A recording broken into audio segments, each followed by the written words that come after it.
This is Tony from Rudy's Travels, and welcome back to the channel.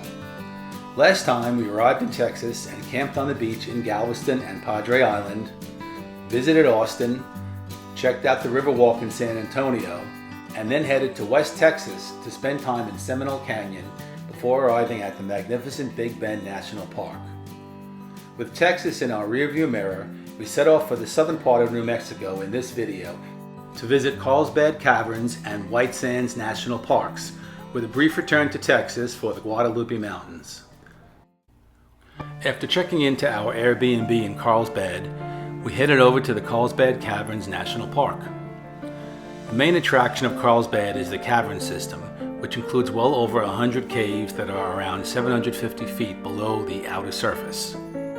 The weather in late March was a bit chilly outside, but inside the cavern it was quite comfortable as we walked around and enjoyed the beautiful calcite formations.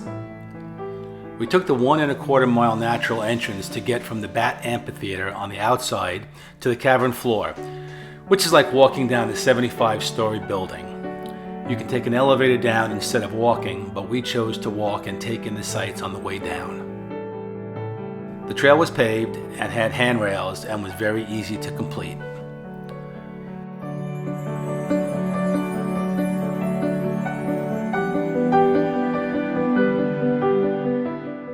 The three-dimensional model in the Visitor Center gives you a really good idea of how the trail leads you from the outside entrance down to and throughout the cavern floors. Once you are fully down below, the Big Room Trail leads you through the largest single cave chamber in North America. This is around 1¼ miles but is relatively flat and will take about 1½ hours on average to walk it. There's a shortcut through the trail that reduces the distance by about half, but we opted to walk the entire trail. There are many rooms that shoot off of the Big Room. Just following the paved walkway leads you around to see everything. There may be some guided tours available that are led by the park rangers, but we simply hiked all around at our own pace on this visit. The limestone formations, the stalactites and stalagmites, were simply gorgeous. The National Park Service did a wonderful job laying out the walkways through the various rooms of formations, with low-level lighting just enough to illuminate the formations for viewing without excess. At certain times of the year, you can sit in the amphitheater to watch tons of bats emerge en masse from the natural entrance. We didn't get to see this when we visited in late March.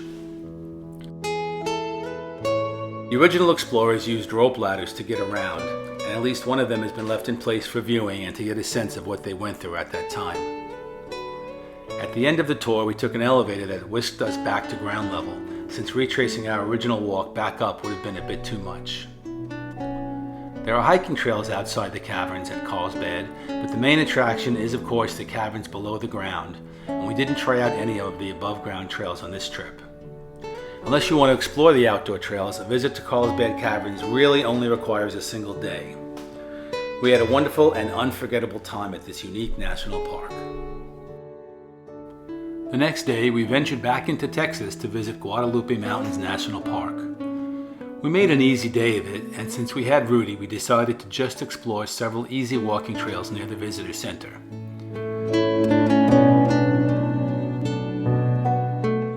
The trails capture the essence of the Texas desert, and Rudy was very excited to sniff all around and find something of interest.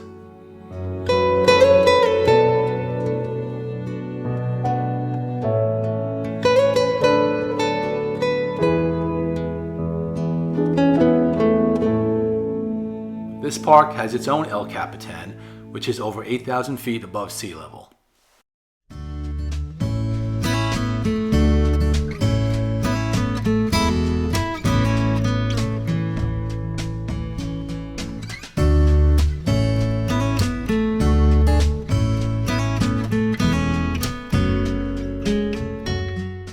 The next day, we left Carlsbad and continued the trip west through the Sacramento Mountains toward our next destination. On our drive, we traveled through the town of Cloudcroft, New Mexico. We didn't really expect to see much on the way, but all of a sudden we were passing through Cloudcroft at 9,000 feet above sea level. There were farms all around, a barbecue place that was about to open and had a long line waiting to get in, and even a ski lift. We didn't make any stops, but we'll do so if we ever pass through that region again.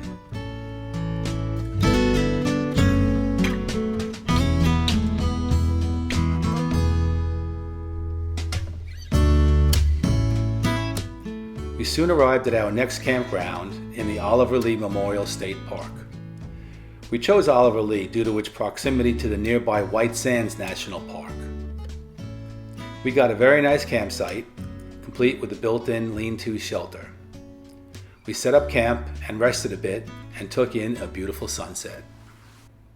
White Sands is another extremely unique park of the National Park System. The park is made up of dunes of gypsum over 275 square miles of desert, creating the world's largest gypsum dune field. We first drove around a bit and took in the vastness of the white gypsum. We pulled into one of the picnic areas for a quick lunch, which was set up to look like some futuristic place.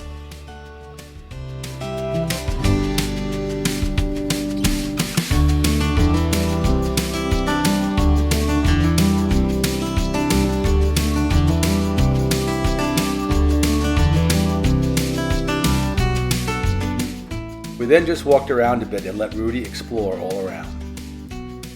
Dogs are allowed to explore the trails in White Sands, and the gypsum powder was cool to the touch and didn't bother Rudy's paws at all. The appearance of the gypsum was reminiscent of both sand on the beach as well as snow. One of the popular activities was sledding down the gypsum hills on saucers that were available from the visitor center.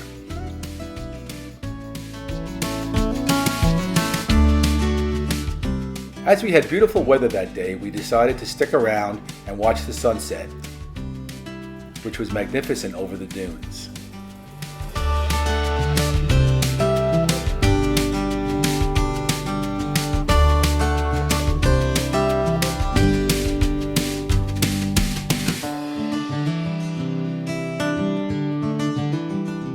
As with Carlsbad Caverns, only one day is really needed to visit White Sands, and our time in the southern part of New Mexico was now complete. In our next video, we head into Arizona for some serious out west red rock and desert exploration.